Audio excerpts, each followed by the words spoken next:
We'll start with the IU running back room because I know you, Brooks, have thoughts on this. I know this is a position group you've had your eye on, and I have some thoughts to kind of fill in at the end from fall camp these last couple of weeks. So IU, defending champions, reigning champions, this running back room, what do you have for us? Well, I mean, I think all of the discussion right now circulating about Indiana and their offense is really doubt and worry around Josh Hoover. Obviously, we've already talked at length about Josh Hoover and the new role he's stepping into as the Indiana starting quarterback. But I think Indiana fans and even national fans in general should take a notice to this Indiana running back because Indiana is bringing back a solid offensive line. You know, you get back those starters and guys like Carter Smith, you have Bray Lynch, you have guys across the board where they were incredible down the stretch for Indiana last year. Now you bring in or you have three great running backs in the running back room. Turbo Richard from Boston College, Lee Beebe Jr., who's coming back after that injury he suffered in the third game of the year against Indiana State, and then obviously Kobe Martin.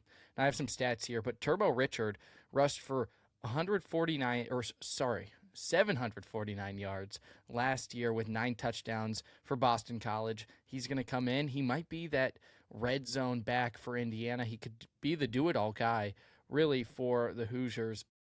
Lee Beebe Jr., what little we saw from him, only 27 carries last year, but 207 yards, 7.7 yards per carry for Beebe Jr.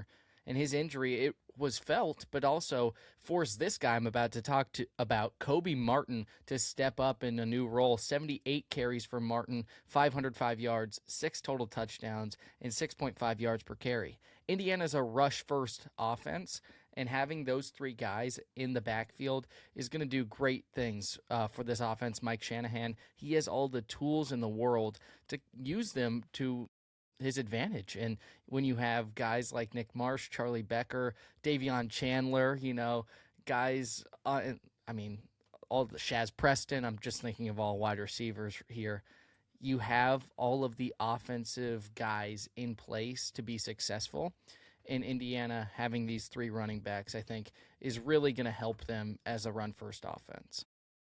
Absolutely. We've seen those players excel in fall camp a little bit here as well. In the spring game, too, I think that's really where a lot of your initial thoughts on what you just said kind of stemmed from. I know at the spring game, that running back room was fantastic as well. Jerrion Campbell and Kyler Kropp, kind of deeper down the depth chart, were also, at least players that prompted me to write something down in my notes during the spring game. Obviously, they may not play much moving forward throughout the regular season and beyond.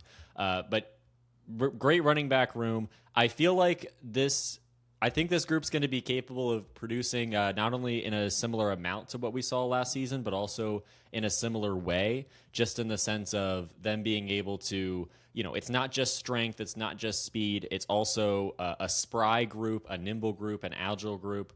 I just wrote for the Hoosier Network, who we both covered this team for, some takeaways from fall camp week 2, and it's great that you happen to, you decided we should talk about the running backs, and it works out very well because I had my eye on the running backs a little bit this week. And those were 3 words that came to mind that maybe beyond just bulldozing for extra yards, like you mentioned with some of those do-it-all running backs who, obviously by nature can do it all, but punch it in at the goal line or on, fourth and short situations. It's not just that. That's what I loved about Kalon Black the most. I have a couple plays that are burned into my brain from the national championship game in particular, where Kalon Black is just, wriggling free for an extra 2 yards. It's an 8-yard gain instead of 6. And so sometimes it's elusiveness, sometimes it's slipperiness. And I think that this group is going to be able to do that as well. I describe them physically in a lot of ways, mainly with Richard, who I have my eye on the most just because he's a newer face. I'm not as familiar with his game.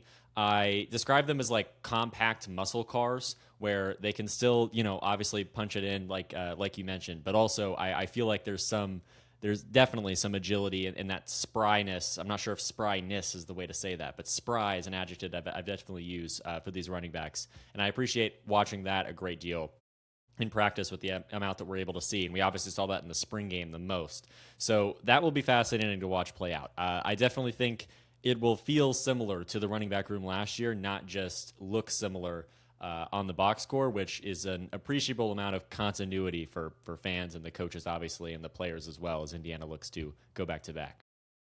Well, also, all 3 of these guys averaged over 5 yards per carry And when you get into a situation, obviously, first down, 10 yards, if you're running on first down, you get 5, 6, maybe 7 yards from a first down carry. It really opens up what Indiana is able to do with this offense. And, I've talked to a lot of other fellow Indiana beat reporters. They think Indiana should be at times a pass first offense because it could help open up the run. The whole saying, running opens up the pass.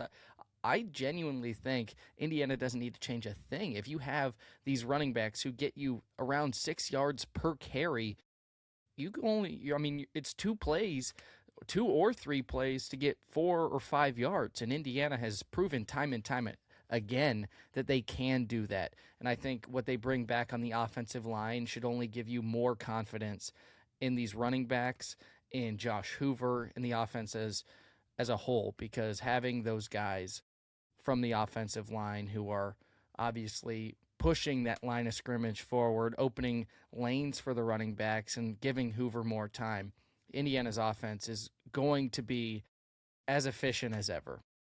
Absolutely. Yeah, 4 of those expected starters on the offensive line are redshirt seniors. We've obviously got the one youth spot there in the tackle position, but between Carter Smith, Joe Bruner, who we just spoke to just a couple days ago here in fall camp, Bray Lynch, Drew Evans, all redshirt seniors. Tons of experience there, tons of proven production. Obviously, Bruner coming over from Wisconsin, and those other 3 elevating within the program, and then a lot of young guys behind that group. So Indiana's obviously, like every team, going to have to especially hope for no injury or any disaster in that way. And obviously that is something to look out for with every team. But certainly with this team, I think if this group, especially if it stays healthy up there at the top at the offensive line position, Indiana could definitely find a great deal of success, as you mentioned, in making it easy for a running back room that doesn't really need it to be made easy, right? Like we talked about how wriggling free and that elusiveness and that slipperiness and finding space in those ways.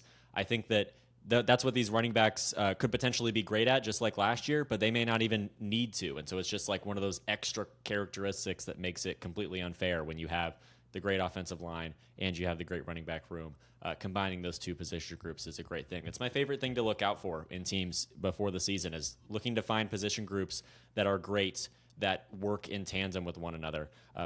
Common sense would be quarterbacks and receivers. Even this is common sense, offensive line and running backs. That's my favorite thing to do. Find those 2 combinations in position groups that are great and see how you can potentially parlay that into exponentially expanded success. And I think that could be something that could exist here with Indiana's running back room, like you mentioned.